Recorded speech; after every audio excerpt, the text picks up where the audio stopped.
Saudamos a todos com a paz do Senhor. Estamos na lição de número 13, a nossa última lição deste trimestre, que tem como tema o destino final dos mortos. A nossa leitura bíblica em classe se encontra em Lucas capítulo 16, versículo 19 ao 26. O nosso textuário está em 1 Coríntios capítulo 15, versículo 19, que diz: se esperarmos em Cristo só nesta vida, somos os mais miseráveis de todos os homens. A nossa verdade prática diz: os salvos que morreram em Cristo aguardam a ressurreição no céu e os ímpios a esperam no Hades, em sofrimento indizível. A lição de hoje vai tratar sobre o estado intermediário, o lugar aonde a alma do ímpio e do justo vai para o Seol ou Hades. Seol é uma palavra hebraica e Hades uma palavra grega. A nossa leitura bíblica em classe mostra a história real do rico e do Lázaro, conforme nós citamos o texto de Lucas, capítulo 16, versículo 19 ao 31. Então, nós não devemos encarar jamais o rico e o Lázaro como se fosse uma parábola, pois os textos bíblicos mencionam pessoas reais. Por exemplo, Abraão é uma pessoa real, Moisés é uma pessoa real. Então, na parábola, Jesus nunca usa nomes reais como nome de pessoas. Por exemplo, quando Jesus trata de parábola, ele faz comparação, ele fala semelhantemente. E aqui ele não usa nenhuma dessas expressões, mas ele diz: havia um homem. É uma abertura usada para introduzir muitos relatos da Bíblia, como no caso do Velho Testamento, quando trata da história de Jó. Havia um homem na terra de Uz, cujo nome era Jó. Jó capítulo 1 e versículo 1. Veja também, no caso lá de Samuel, capítulo 1, versículo 1, 1 Samuel. As pessoas que dizem que se trata de uma parábola querem ter o poder de mudar o sentido do texto e o sentido e o significado das palavras, como se fosse num passe de mágica. Jesus falou do Hades, meu amado. Jesus ele não falou de qualquer outra coisa. Não, ele falou de um lugar. Aqueles que acreditam ser uma parábola, eles utilizam de uma forma brusca uma mudança, trazendo um significado muito diferente daquilo que Jesus falou a respeito da palavra Hades. Então, traz severas justificativas estranhas e sem nenhuma base bíblica e sem nenhuma hermenêutica. Então, aqueles que dizem que se trata de uma parábola, eles dizem que Lázaro estava no céu e o rico estava no Hades. Bom, irmãos, a Bíblia não diz que Lázaro estava no céu. A Bíblia diz que tanto o rico como Lázaro estavam em um mesmo lugar chamado Hades. Lázaro não estava no terceiro céu. Ele estava no seio de Abraão, a mesma região do rico, só que separados por um abismo, sendo que o lugar de Abraão era superior ao lugar do rico. Não existe essa distância inventada entre céu e Hades. Dizer que Lázaro estava no céu e inventar uma distância que não existe é uma técnica inventada pelo próprio diabo para tentar justificar suas tais ideias. Por exemplo, quem é que tem essa técnica de inventar essas coisas? O próprio diabo. A Bíblia fala em Gênesis 3, versículo 1, que o diabo disse para Eva: é assim que Deus disse, não comereis de toda a árvore do jardim? Satanás sabia perfeitamente que a ordem de Deus não era essa. A proibição era somente com relação à árvore da ciência do bem e do mal, e não toda a árvore do jardim. Então Satanás estava enganando Eva com tais argumentos. Então, meus amados, o seio de Abraão era um lugar localizado no próprio Hades. Antes do advento do Messias, tanto os judeus como, tanto os justos como os injustos, iam para o mesmo lugar, na sua morte. O Seol era um local determinado para todos os homens, tanto bons como maus. A Bíblia chama em hebraico de Seol, e a Bíblia chama no grego de Hades. Havia uma divisão no meio deste lugar. Havia um local separado para os justos, que os rabinos judeus denominam de seio de Abraão, jardim do Éden ou trono de glória. Destes três nomes, o seio de Abraão era o mais usado na teologia judaica da época e fazia parte do Hades. Então dava perfeitamente para conversar, e ainda mais com a permissão de Deus. Agora, quando o Senhor Jesus morreu, desceu às partes mais baixas da terra e levou cativo o cativeiro, conforme está escrito em Efésios capítulo 4, versículo 8 ao 10, e 1 Pedro capítulo 3, versículo 18 ao 20, então, mostra exatamente que o seio de Abraão localiza-se no Seol Hades. Então, não existe essa distância inventada do céu e Hades, como se Lázaro estivesse lá no céu e o rico estivesse lá no Hades. E agora sobre a gota d'água que o rico pediu para refrescar sua língua. Será que o rico mesmo pediu aquela gota d'água? Irmãos, nós entendemos pela Bíblia que aquele que está alienado de Deus é nécio. Por exemplo, os edificadores de Babel queriam construir uma torre, cujo topo chegasse ao céu, conforme Gênesis 11:4. Isso não é um absurdo? Não só parece como é.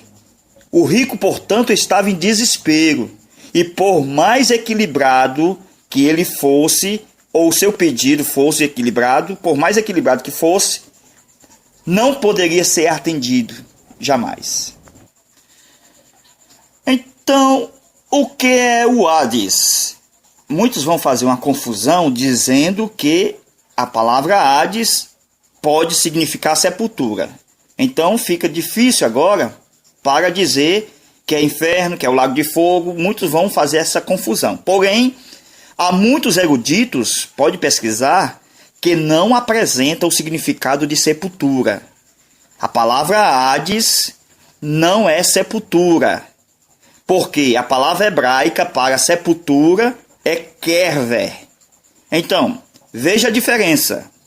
Kerver, no hebraico, que é o mesmo equivalente a minemeion, no grego, todas essas palavras significam o quê? Um monumento com epitáfio para preservar a memória do morto, ou sepultura ou sepulcro, conforme Gênesis capítulo 23, versículo 6, versículo 9, ou capítulo 49 de Gênesis, versículo 30. Então, nós também temos uma palavra chamada Tafos, que significa lugar para enterrar o morto. Gênesis capítulo 23, versículo 4, versículo 20. Então, a palavra Hades aparece 10 vezes no Novo Testamento, sem trazer uma vez sequer o sentido de sepultura.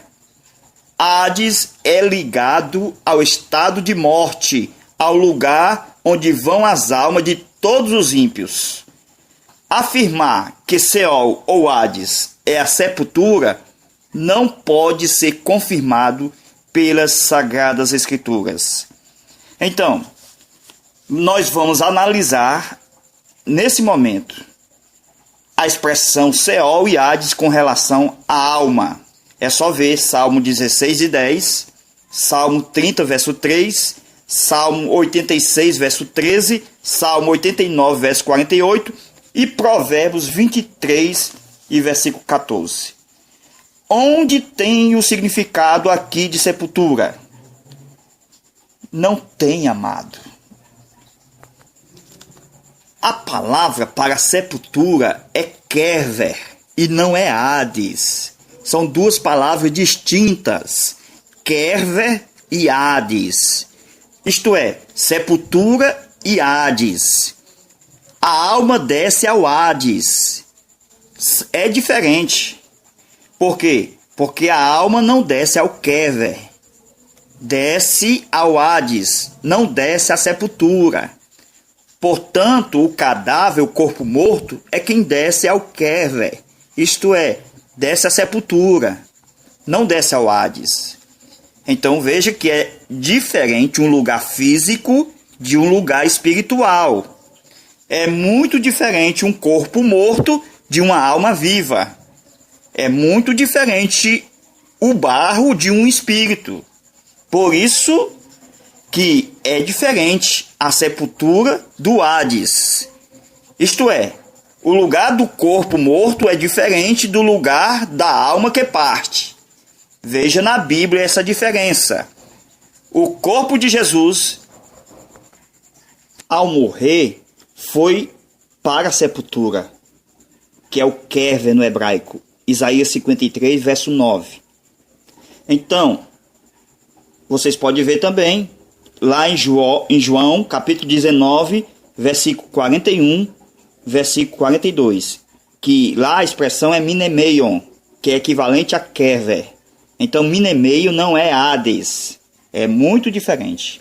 Agora, a alma de Jesus, quando ela saiu do corpo que morreu, a alma foi para o Hades, que lá no hebraico é o mesmo nome, sendo chamado de Seol, é o mesmo lugar. Salmo 16, versículo 10. E no grego é Hades, Atos, capítulo 2, versículo 27. Então, uma pergunta. Por que será que os tradutores da Septuaginta traduziram Seol do hebraico por Hades do grego? Se o certo fosse sepultura, Seol fosse sepultura. Então, se foi traduzido por Hades, é porque refere-se ao mundo invisível dos mortos, e não à terra ou à cova, que é receptora de cadáver. Olha mais uma coisa. Na Bíblia nós encontramos pessoas que tinham sepulcros, que eram proprietários de sepulcros, isto é, de Kever, conforme Gênesis capítulo 50, versículo 5, 1 Reis, capítulo 13 e versículo 30. Mas nunca encontramos na Bíblia que alguém fosse proprietário de um Seol. Então, o homem nos tempos bíblicos preparava o seu sepulcro e não preparava o Seol. A Bíblia nunca fala que alguém preparou um Seol como sepulcro para o morto. Vejamos agora o caso de Jacó. Jacó, ao saber da notícia da morte de seu filho José, da qual os seus irmãos inventaram que José havia sido morto e devorado por uma fera, Jacó, ao saber dessa notícia, desejou ir até o Seol para encontrar o seu filho José. Porque Jacó pensou que em ir ao Seol ele encontrava José. Então, sabendo que o seu filho havia sido devorado por uma fera, porque os seus irmãos haviam contado essa mentira, Jacó, então, quando ele pensou no Seol, ele não pensou em sepultura, porque José não foi enterrado. Se fosse sepultura, Jacó tinha usado a palavra Kever. Portanto, para Jacó, José não havia sido sepultado. Então ele não pensava, portanto, na sepultura, mas ele pensava que o Seol era um lugar onde pudesse encontrar o seu filho, conforme Gênesis capítulo 37, versículo 35 e 36. Logo, Seol não pode ser sepultura, pois para Jacó, José não foi enterrado, mas foi devorado pela fera. Vejamos um outro caso, o caso de Jonas no Seol.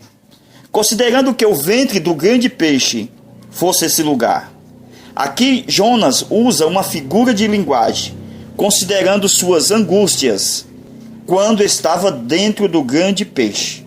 Jonas não estava simplesmente no grande ou no ventre do grande peixe, mas ele se encontrava também nas profundezas do abismo do mar, no coração dos mares.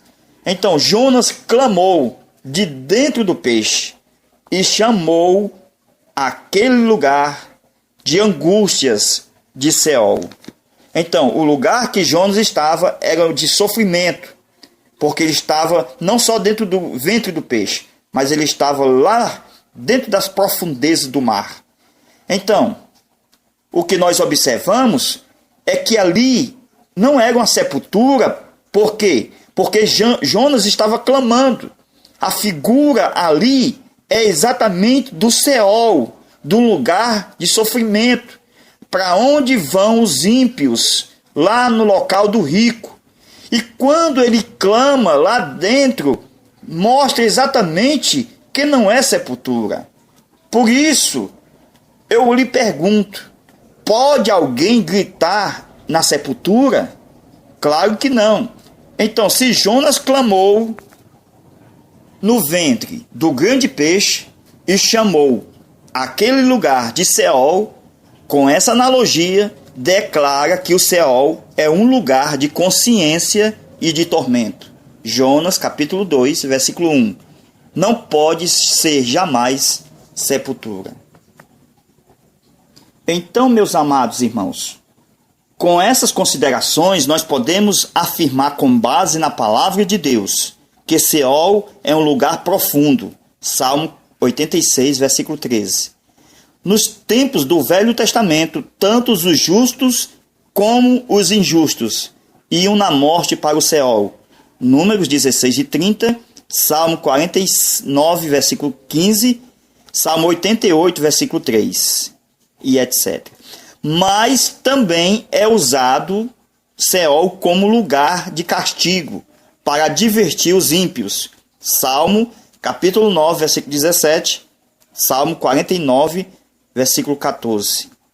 Então, quem vai para o Seol? É uma pergunta. Resposta: todos os homens que nasceram antes da vinda de Jesus. Tanto bons como maus, ambas as classes. Era um lugar reservado tanto para os justos como para os injustos. Porém, os justos ficavam na parte de cima do Hades, aonde tinha o seio de Abraão. Lucas 16 e 22. Então, havia uma divisória no próprio Seol, como se fosse uma casa de 3 cômodos, tá certo? Para separar os maus dos bons. E no meio tinha um abismo. Era um mundo invisível dos mortos. Portanto, depois da morte de Jesus na cruz do Calvário, os salvos não vão mais para o Seol, o seio de Abraão. Os salvos vão para o paraíso. Depois da morte de Cristo, vão para o terceiro céu. 2 Coríntios, capítulo 12, versículo 2. E Apocalipse, capítulo 6, versículo 9 ao 10. Eles estão lá aguardando a sua ressurreição. A ressurreição do corpo que havia morrido na terra.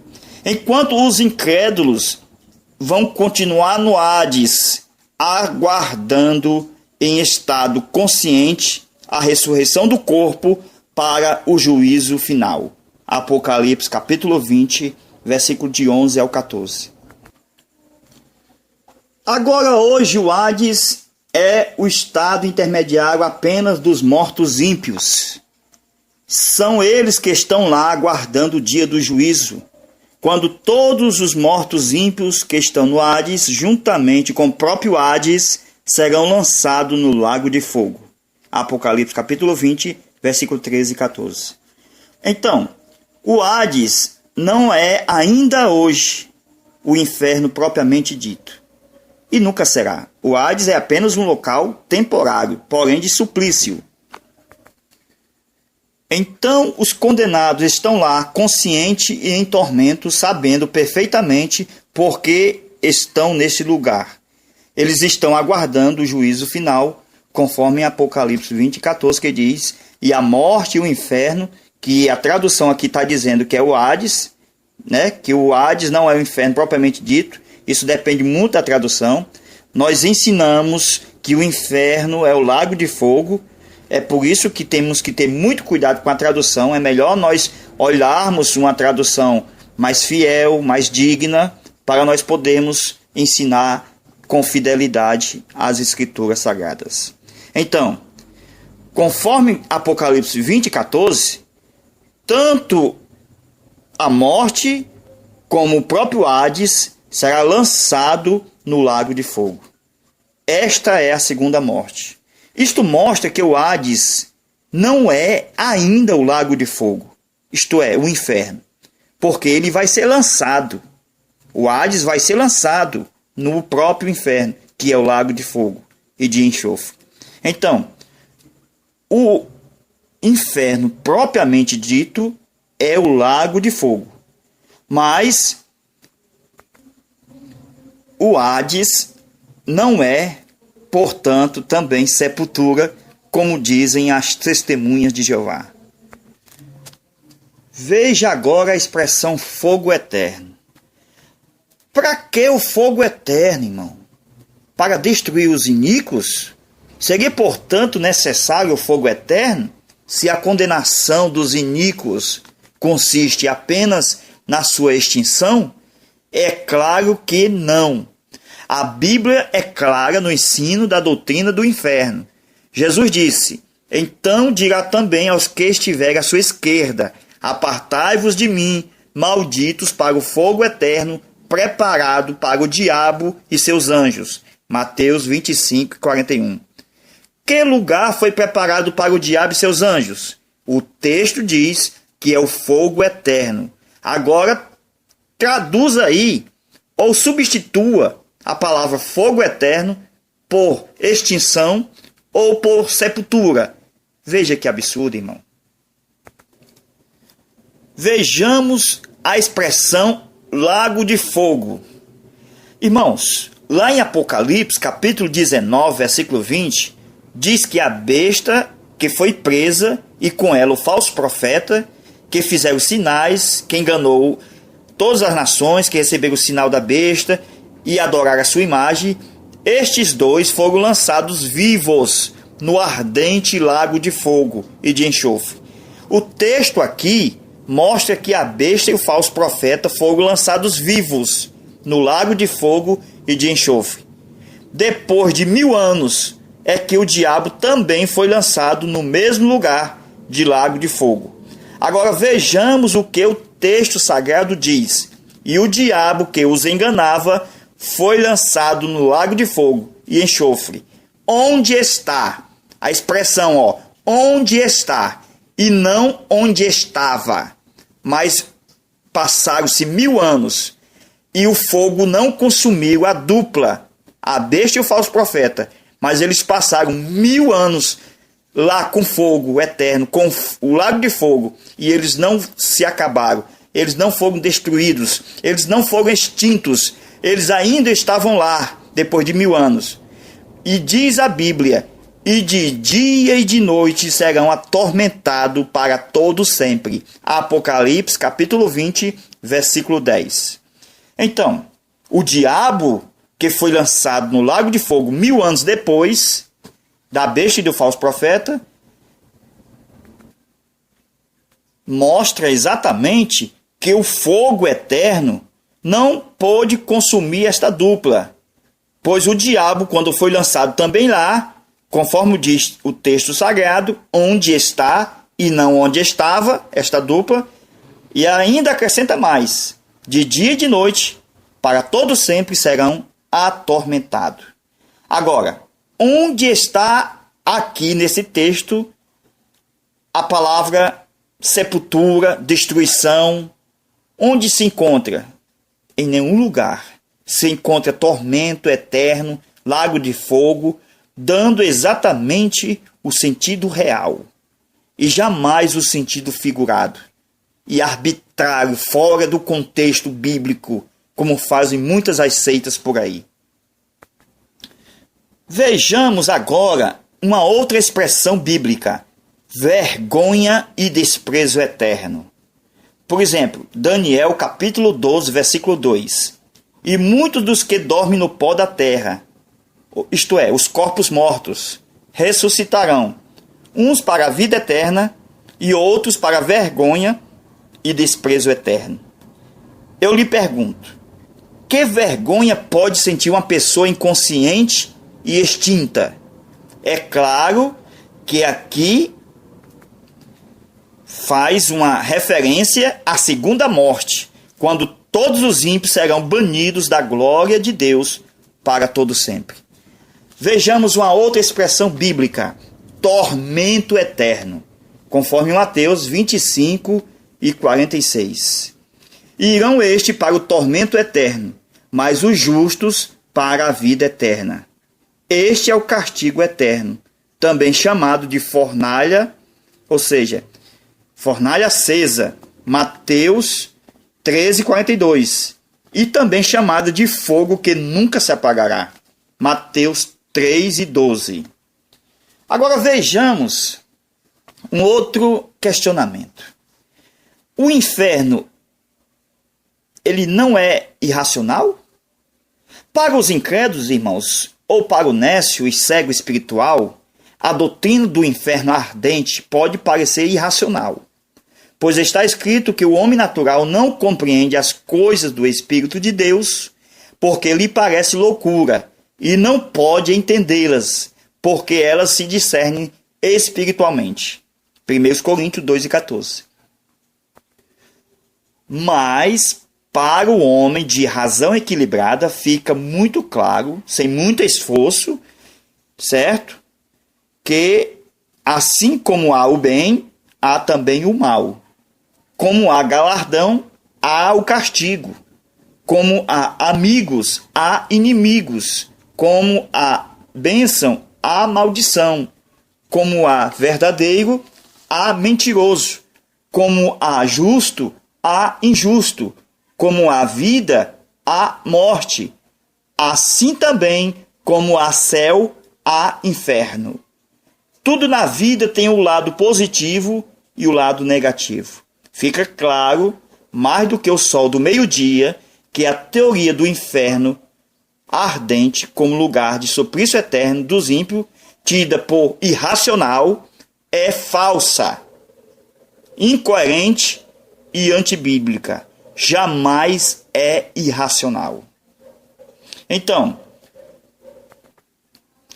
só pode admitir tal ensino quem não é leitor assíduo da palavra de Deus. Irmãos, o inferno não é contrário ao amor de Deus. Alguém pode perguntar: como pode um Deus benigno e tão cheio de amor condenar alguém? Irmãos, nós devemos encarar a Bíblia como ela é, e não conforme os nossos sentimentos ou pensamentos, que nada tem a ver com os pensamentos de Deus. O homem que contesta o inferno tem opinião contrária a de Deus. A doutrina do inferno, conforme ensina a Bíblia, e como nós cremos, não neutraliza o amor de Deus, porque não pode haver amor sem justiça. O Senhor é tardio em irar-se, mas grande em força, e ele não tem o culpado por inocente. Deus não tem prazer em condenar alguém. Ele quer que todos os homens se salvem e venham ao conhecimento da verdade. 1 Timóteo, capítulo 2, versículo 4. O profeta Ezequiel diz que Deus não tem prazer na morte do ímpio. Capítulo 18, versículo 23. A prova do amor de Deus está no Calvário. Ele deu seu Filho unigênito para que pudéssemos ser salvos. João 3,16. E franqueou a todas as nações a sua salvação. Porque pela graça de Deus é manifestado a salvação a todos os homens, conforme Tito 2,11. Mas Deus, não tendo em conta os tempos da ignorância, anuncia agora a todos os homens e em todo lugar que se arrependam. Atos capítulo 17, versículo 30. Jesus mandou pregar esta salvação a todos os povos. Mas recebereis a virtude do Espírito Santo que há de vir sobre vós e ser-me-eis testemunhas, tanto em Jerusalém como em toda a Judéia e Samaria e até aos confins da terra. Atos 1:8. Agora o homem se recusa a receber esta mensagem de salvação. Prefere o pecado e quer viver alienado de Deus, praticando coisas horrendas, toda sorte de pecado, sem receber retribuição.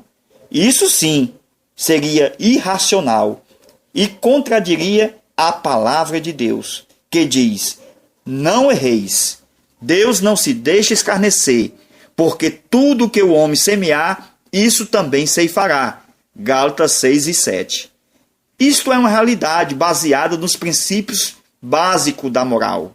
É por isso que a Bíblia ensina a existência do inferno ardente como lugar de suplício eterno, sem contudo contradizer a doutrina do amor de Deus. Cada pessoa será responsável por seus atos diante de Deus. E o inferno não foi destinado para o homem. Jesus disse que o inferno foi preparado para o diabo e seus anjos. Mateus 25:41. Quem, portanto, for para lá, não poderá culpar a ninguém. Não foi Deus quem o destinou a isso. A culpa será da própria pessoa. Essa mania de lançar culpas ou faltas em Deus, ela procede do diabo. O homem é responsável diante de Deus pelos seus atos, mas o diabo não tem interesse nessa mensagem. Quer levar o homem ao esquecimento de Deus.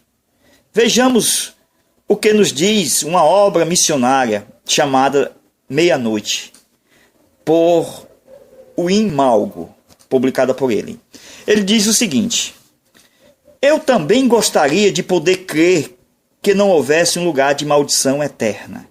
Mas se eu cresce nisso, teria que jogar fora a minha Bíblia, teria de fazer de Jesus um enganador, poderia violar qualquer lei, qualquer mandamento moral, teria que abandonar minha fé em Deus, que é santo e justo, se não existisse um julgamento eterno do qual eu preciso ser salvo. Então, também seria desnecessário a vinda do Salvador. Sua morte teria sido um julgamento errado da parte de Deus e a Bíblia se tornaria um livro de lendas obscura e apavorante, cheia de pessimismo.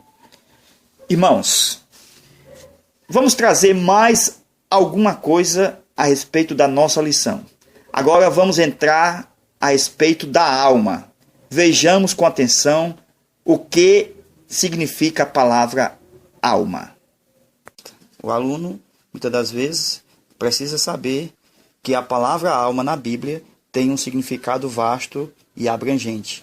Deve-se ter o cuidado e ser honesto em estabelecer uma definição dogmática da palavra alma. Muitos querem ensinar suas crenças e acabam errando, estabelecendo uma doutrina humana para suas próprias conveniências. Então vamos lá. A palavra de Deus diz em Gênesis capítulo 2, verso 7, que o homem é chamado de alma vivente. E aqui o significado é que o homem possui vida, como também os animais são chamados de alma vivente, no sentido de corpos que vivem. Agora, não é correto dizer que o homem e o animal são a mesma coisa, com a única distinção de o homem ser irracional. Vamos para a Bíblia. 1 Coríntios 15:39.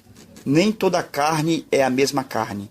Uma é a carne dos homens e a outra a carne dos animais. Da mesma forma, nem toda alma, irmão, é a mesma alma. Uma é a alma dos homens e a outra é a alma dos animais. Dizer que o homem tem o mesmo destino dos animais na morte é contradição abusiva das Escrituras. Logo na criação, nós percebemos uma grande diferença entre o homem e os brutos. Há intransponível barreira entre esses dois reinos, o do homem e o dos animais. Os animais não foram criados conforme a imagem e semelhança de Deus, nem receberam dele o espírito de vida, como recebeu o homem. Os animais não foram dotados de moral, nem de razão e nem de espiritualidade, diz a palavra de Deus. Na verdade, há um espírito no homem, e a inspiração do Todo-Poderoso os faz entendidos. Jó 32:8. Nós vemos nas Escrituras que os animais não são dotados de inteligência, eles são regidos por instinto, o que também revela a sabedoria do Criador. Mas o homem, irmão, recebeu o sopro do Todo-Poderoso, e isso o fez inteligente. Só o homem desenvolveu a arte e a tecnologia, sendo capaz de mudar o seu meio ambiente. E o homem pode, no seu meio ambiente, quando ele está com frio, ele pode acender um fogo e se aquecer, enquanto o animal precisa se ajustar ao seu habitat. A expressão almas viventes é aplicado tanto ao homem quanto aos animais, como já ficou dito, simplesmente pelo fato de ambos terem vida, mas há diferença no tipo de alma que o homem é, e o homem tem uma alma muito superior à dos animais, porque a dos animais é o corpo que vivem, porém a do homem está dentro do homem. Nós vemos isso lá em Jó. Então, quando o homem foi formado, ele foi formado um pouco menor do que os anjos, e Deus o coroou de honra e de glória. Salmo capítulo 8, verso 4 e 5. Então, irmãos, não é de admirar que a Bíblia chame o homem de alma, porque ele não simplesmente é um corpo que vive, mas dentro dele há uma alma, conforme nós vemos Mateus 10:28, há uma alma dentro do homem que não morre. Então vamos lá. Alguém pode utilizar Ezequiel 18, verso 4, quando nós lemos: toda alma que pecar, essa morrerá. Aqui, meus amados irmãos, toda alma que pecar, essa morrerá, está se referindo ao indivíduo físico, conforme nós também temos em Êxodo 1 e 5. Todas as almas, pois que procederam da coxa de Jacó, foram 70 almas. José, porém, estava no Egito. Que significado pode ter a palavra alma aqui em Êxodo capítulo 1, verso 5?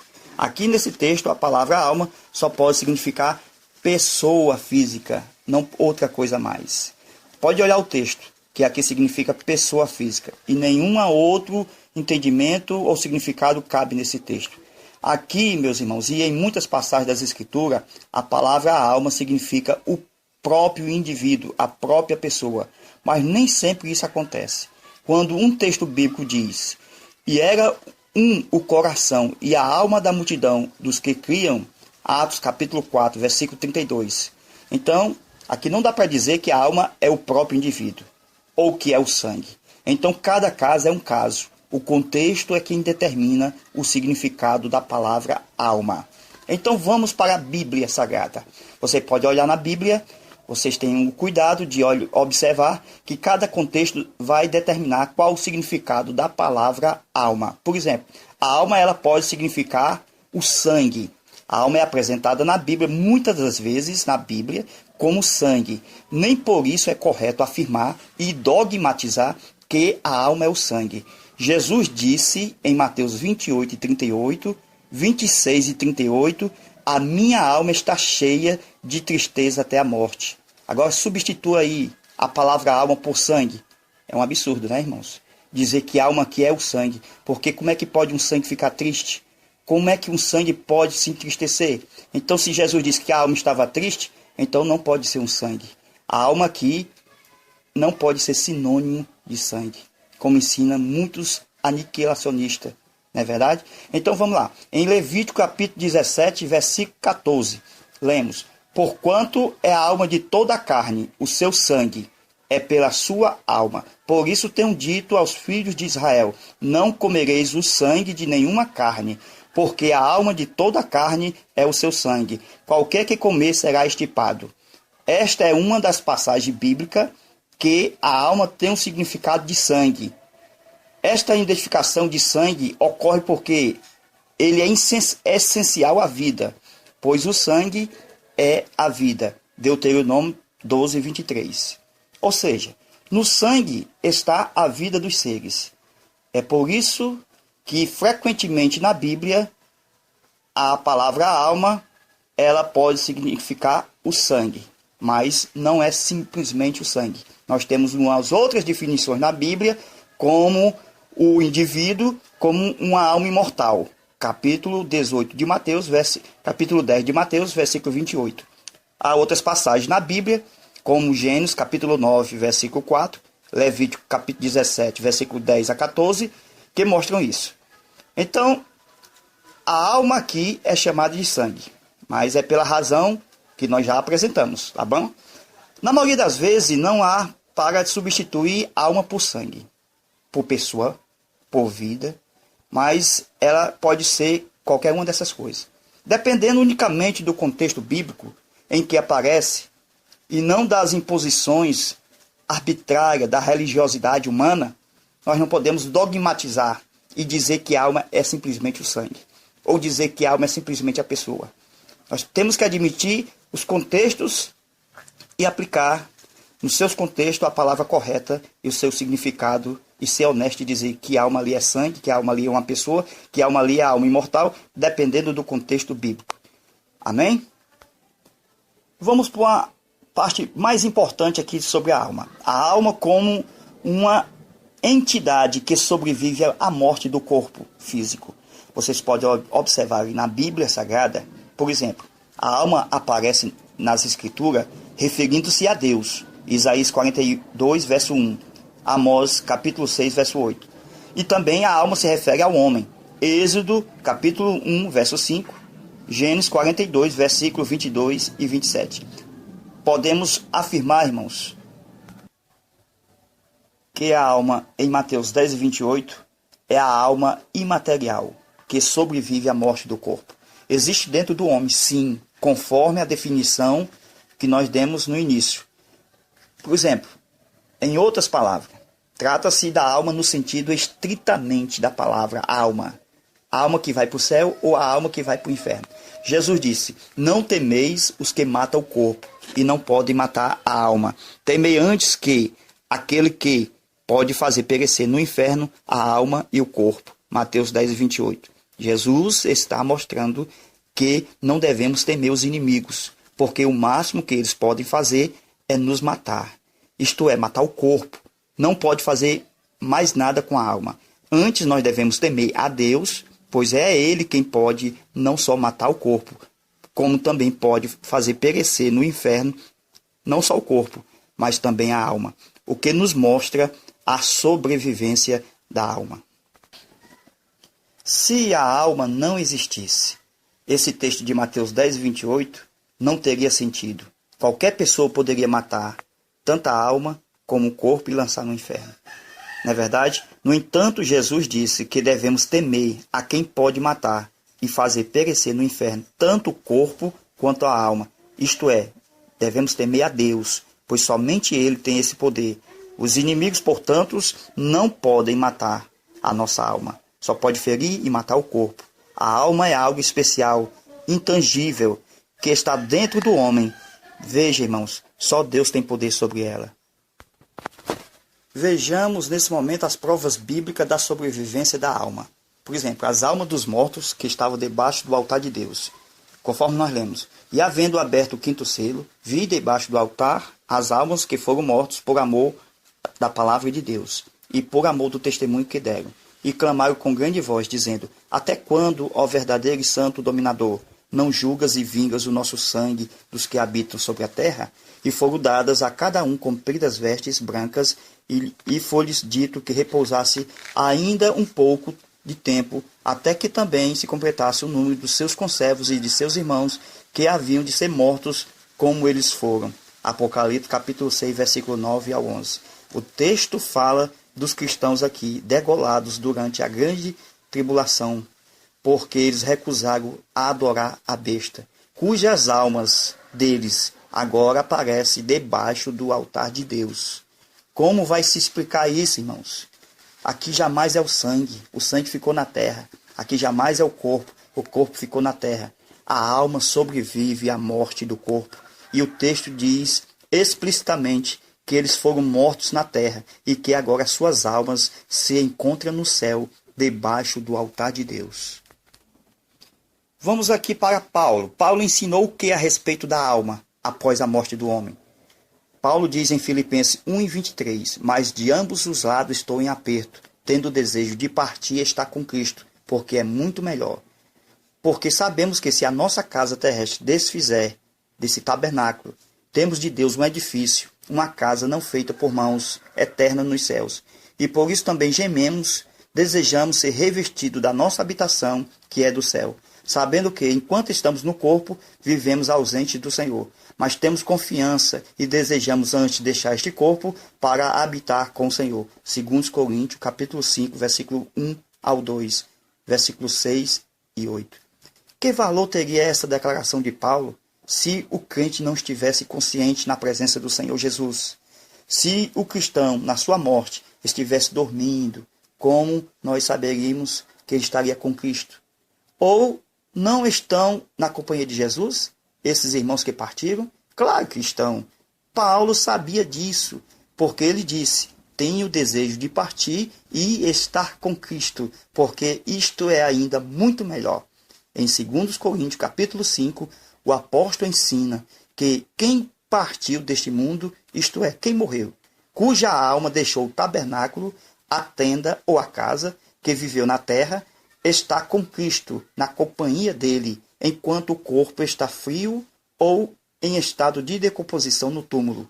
O tabernáculo da nossa casa, que é o nosso corpo, se desfizer, aí sim vamos ser revestidos da nova habitação, que é do céu. A alma está unida às miríades de santos de todas as eras, como a dos profetas, dos patriarcas, dos apóstolos e demais justos e cristãos de todos os tempos. Não é isso que ensina o apóstolo Paulo, inspirado pelo Espírito Santo? É claro que sim. Louvado seja Deus. Então, meus amados, os patriarcas Abraão, Isaac e Jacó, eles foram extintos na sua morte e deixaram de existir? Vejamos que Jesus responde a essa pergunta. E acerca da ressurreição dos mortos, não tem lido o que Deus vos declarou, dizendo, eu sou o Deus de Abraão, de Isaac e de Jacó? Ora, que não é Deus dos mortos, mas Deus dos vivos. Mateus 22, versículo 31 e 32. Os patriarcas estão vivos ou mortos diante de Deus? É uma pergunta.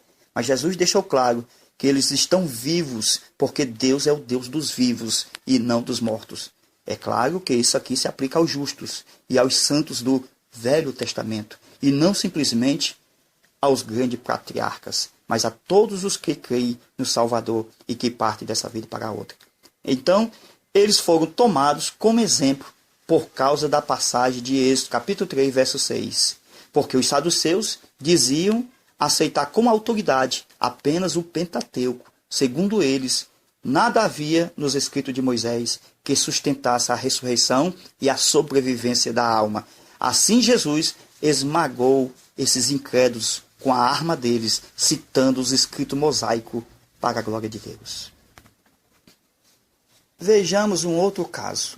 O profeta Elias, ao ressuscitar o filho da viúva, orou dizendo, ó Senhor meu Deus, rogo-te que tornes a alma deste menino a entrar nele. 1 Reis 17:21. Por que Elias pediu a Deus que a alma do menino retornasse a ele? Porque a alma tinha partido, irmãos. Na hora que o menino morre, a alma parte. E ele ora para que a alma retorne. Está vendo aí como a alma existe? Não existe outra explicação, irmãos. Deus atendeu a oração de Elias e o Senhor ouviu a voz de Elias e a alma do menino tornou a entrar nele e o menino reviveu. Verso 22. Como se explica isso, irmãos? Se a alma fosse apenas a própria pessoa ou sangue? Então, cuidado com os religiosos que vão ensinar ao contrário do que diz as Escrituras. Ficamos com a Bíblia, porque Mateus 10:28 diz que a alma sobrevive à morte do corpo. Vamos agora para a esperança dos discípulos de Jesus. Jesus disse aos seus discípulos: para onde eu estiver, estejai vós também. João 14:3. Para onde eu vou, não podeis agora seguir-me, mas depois me seguirás. João 13, verso 36. Na sua oração sacerdotal, Jesus disse: Pai, aqueles que me deste, quero que, quando eu estiver, também eles estejam comigo. João 17, 24. Se a alma incluísse o corpo, que sentido teria essas passagens? Se a alma incluísse o corpo, que sentido teria essas passagens? Que valor haveria em estar alguém ali? Os discípulos de Jesus o seguiram após a sua morte, conforme as promessas que Jesus havia feito. A consciência deles estava viva e Jesus estava prometendo um lugar para eles morar. Agora vejamos o malfeitor da cruz. Ele está inconsciente até hoje, será? Será que o malfeitor da cruz está inconsciente? Jesus disse em Mateus, isto é, em Lucas 23 e 43, para aquele malfeitor: em verdade te digo que estarás comigo no paraíso. Ele havia se arrependido, por isso que Jesus disse. É possível nós admitir, com base nessa passagem, que o malfeitor arrependido está deitado em sono inconsciente? Ele deixou de existir? De maneira nenhuma. Ambos morreram naquele mesmo dia, Jesus e o malfeitor.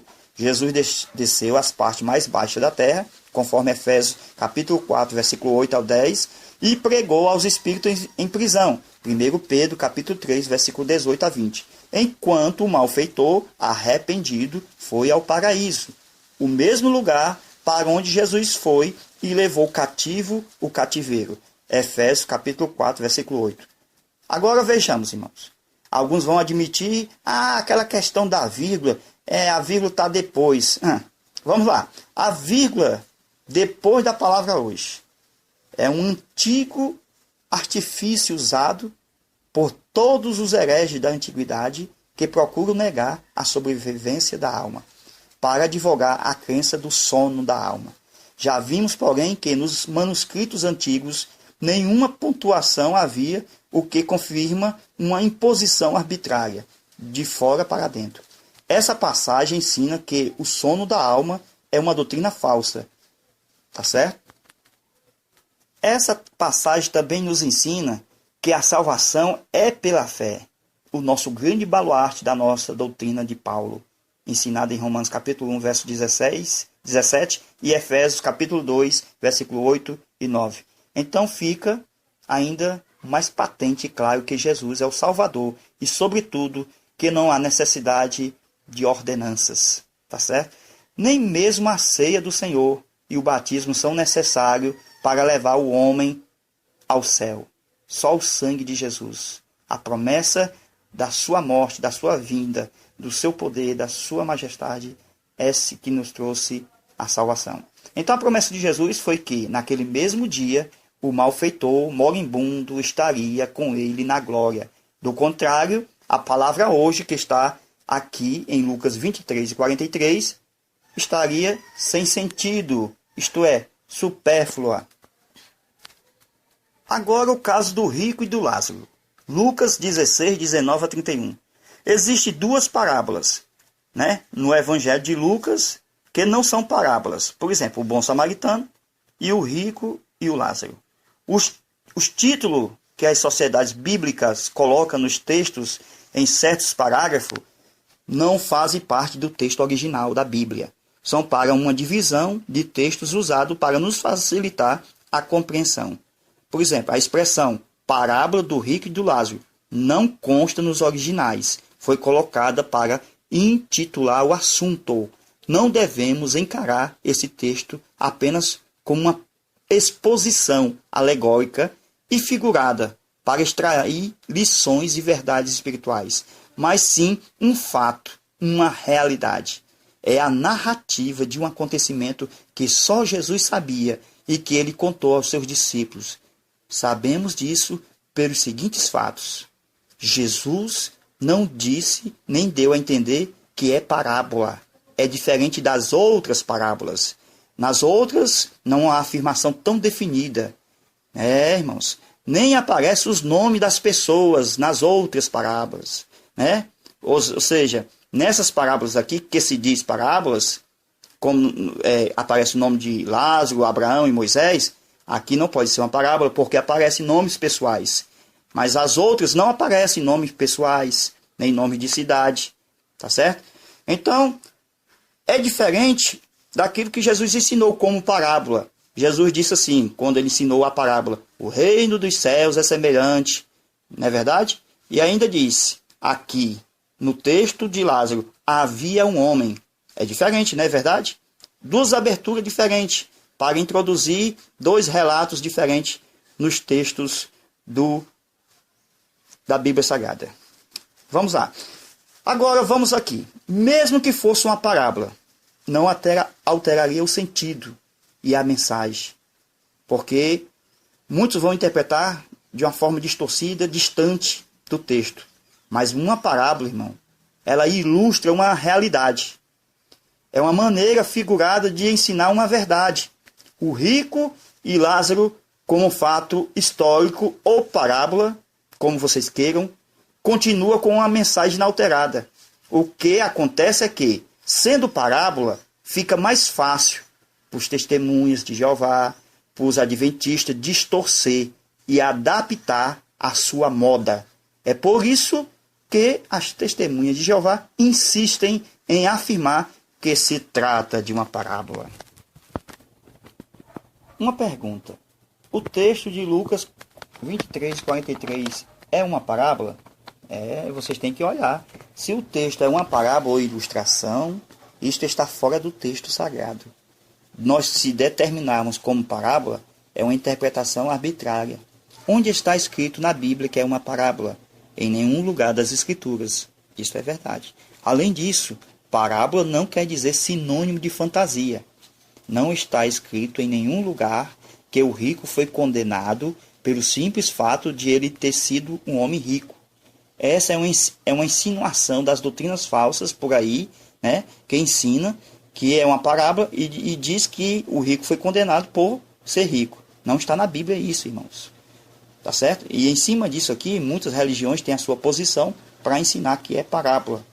A Bíblia nada diz sobre o rico, senão que ele comia bem, que se vestia de vestes caríssimas, mas não dá a razão ou a causa da sua condenação. Certo é que ele não era obediente à palavra de Deus. Isto com certeza justifica a sua condenação. Por exemplo, os saduceus daquele tempo de Jesus, eles criavam uma situação para, em cima dela, contradizer a doutrina de Jesus. Por exemplo, uma mulher se casar com 7 irmãos, ficando viúva 7 vezes. Então é o mesmo princípio da religião falsa, a respeito de dizer que é uma parábola. Eu lhe pergunto, onde está escrito que Lázaro foi ao seio de Abraão só pelo fato de ele ser pobre? Não está escrito, irmãos. O texto sagrado não diz isso. Ninguém é salvo por ser pobre, nem condenado por ser rico. Esta ideia é levantada por muitas seitas e heresias para justificar as suas crenças estranhas, desconhecidas da Bíblia. Então, o que o rico e Lázaro nos ensina? O que eles nos podem ensinar? Vejamos aqui, irmãos. No versículo 22 da leitura do rico e do Lázaro, quando morre um servo de Deus, os anjos o levam ao paraíso, cumprindo o que está escrito em Provérbios, ou seja, em Eclesiastes capítulo 12, verso 7. O corpo volte ao pó e o espírito volte a Deus. Outra coisa, os mortos conservam o sentido da vista, versículo 23. Eles viram um ao outro. Os mortos incrédulos conservam a compaixão pelos parentes, versículo 28. Eu tenho 5 irmãos, então eles conservam a compaixão pelos parentes. Outro ponto importante, os mortos têm sentimentos de dor. Versículo 23. Estou sendo atormentado nesta chama. Outra coisa, os mortos lembram-se das coisas terrenas. Versículo 28. Eu tenho os 5 irmãos. Os mortos conhecem os outros mortos, que na vida lhes eram conhecidos. Versículo 23. Pai Abraão reconheceu.